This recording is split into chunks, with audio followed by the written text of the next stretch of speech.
Hey everyone, welcome to Shifty's Club. Today I'm going to talk about exactly what I promised in the last episode. I want to talk about a card that is seemingly broken, but no one really understands it as a really big, how shall we say this? I don't want to say a big problem. I don't even want to say a big opportunity. I really want to say it's just a big rope. Just sticking out in the middle of nowhere trying to grab everyone else's attention. And that card is, and yes, every one of you is going to call me you know what. What's the word I'm looking for so I won't get any little kids any ideas. I almost sound like a crazy person. There we go. That's as close as I can get. No swearing. This card is Espeon from Undaunted. Yep, go ahead, take one look at that card and laugh. Now you just became what everyone else in Pokemon is that doesn't believe that this card's worth anything. That's right, this card is actually worth something in the Pokemon community. Sorry, I got so much scratching to do, I'm so itchy. But the card itself is just absolutely amazing. Why doesn't anyone understand how this card is not so great? Like, I have never seen this card in a deck that was competitive at any major event. I mean, I went to the regionals in Atlanta. I seen no one, not even a single division, playing with an Espeon from Undaunted. So what does that tell me? No one knows about the card. Either that or no one really pays attention to it.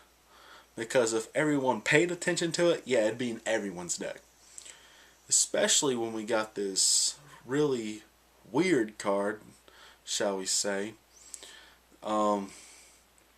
But don't be confused. When you look at Espeon, you automatically think of Reuniclus, but don't. If you ever try to make an Espeon deck, do not include Reuniclus. You're just crazing yourself. You're just making a mockery. You're just basically putting the deck where it's not supposed to be. But this card has an attack, and since most of you don't know what I'm overhyping right now, which is not overhyping whatsoever, it's that this card is actually really that good. The card has Espeon has an attack that's Solar Suggestion. For one psychic energy, only one psychic energy, it can take up to any 4 damage counters that you have on any of your Pokemon in play and move them over to your opponent's side in any way you like. Now, when you hear that, you're thinking, okay, so what's the big deal? And I'm thinking, you know what? Give me one bad side to that, and I know exactly what you'd say. What if I don't have damage counters on me? Good question. And the answer is, don't worry about it.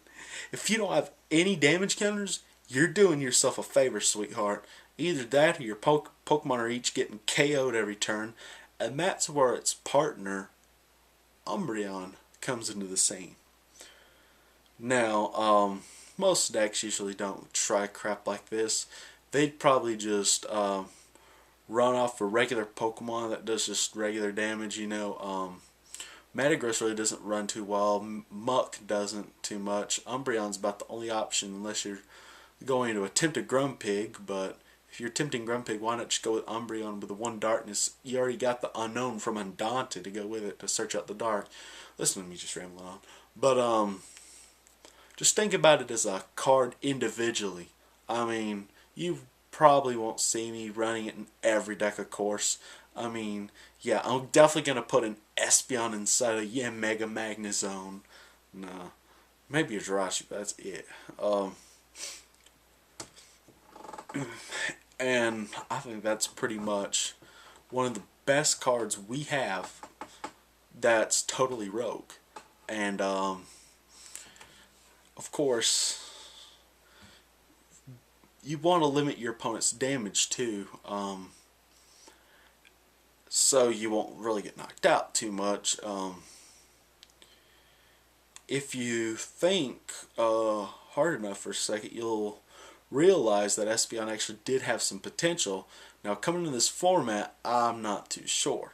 But the only reason I kind of lean towards it is because if people don't play Switch, Espeon's going to be a lot easier to play because you catcher something that they can't retreat too easily, like, say, even Magnezone or Emboar. Those are hard to retreat, yet they usually run Switch anyway, so, well, Emboar might not. They just run a heavy amount of Fire Sting, just discard the crap out of it just to get it out of the way. But Espeon overall can basically, it snipes out the damage counters on your side of your opponents. It's basically hit 40, heal 40, anywhere. So, yeah, if you don't think that's a really good card, shame on you. So, Rogue players, there you go. There's your card. Now, I probably still have time to talk about for the video game. I do have one for you guys. Sorry for trading card game players if you're getting really tired of hearing me talk about the video game. But, thought I'd just go ahead and throw it in. No one really realizes that this Pokemon's actually good. And I'm sorry if I gave anybody any wrong idea. I think it was it episode 3? Maybe 2. It was probably 3. If I give you a wrong idea, I'm terribly sorry. Yeah, you don't hear me apologize much. I just don't want to disturb any confusion. But I'm just going to go ahead out and say it. Stoutland is a lot better than most people put it out to be. Having the stats it does just makes it amazing. Its base stat defense and special defense are 90 each. Its speed's 108. Its attack is 120, and its special attack's like low. So who cares? HP is right up there. All I know is this Pokemon, if trained well, can be a really big problem for the opponent. Basically, Stoutland's use in the Pokemon game is to, well, obviously let it learn the move Protect, because that's one of the biggest strategies in Pokemon. So your opponent has a hard time playing Guess and Hit, which they usually only use like one attack on each Pokemon anyway, or if they decide to protect themselves. But Stoutland itself needs to have the move Return, holding a Soothe Bell, and this Pokemon's pretty darn good. And that's why you basically play with it until, like, get it to around like level 84. After you train it to level 50, of course. You basically just keep raising it over and over until you get to level 100, and then you just keep going and going and going. Make sure you up its friendliness as high as you can possibly get before a competition.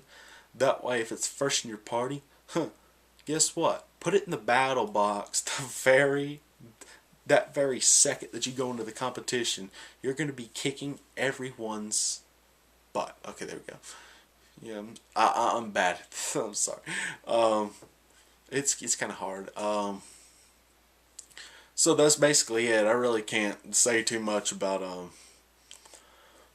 Pokemon itself, just how good it performs. And if you're looking for 2 other moves, because I'm really concerned about Golurk coming into this coming season, how it might have an impact. So I'd probably have Odor Sleuth just in case. Just in case. I'm not saying it's good, but just in case. You never know what will happen in Pokemon. And also a really good move. Having only returns actually pretty good once you think about it. And the best other move is if you can get your hands on Swagger. Swagger would be the best option. I'm pretty sure it can learn Swagger. I think mine does anyway. Do you ever? Okay, never mind. Yeah, she don't have time to check.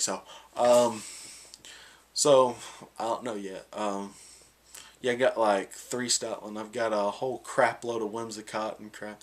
Yeah, I just get breeding up till I get to level 50. And I tell you what, if that Whimsicott doesn't have the perfect speed, like as high as it could possibly go, trash.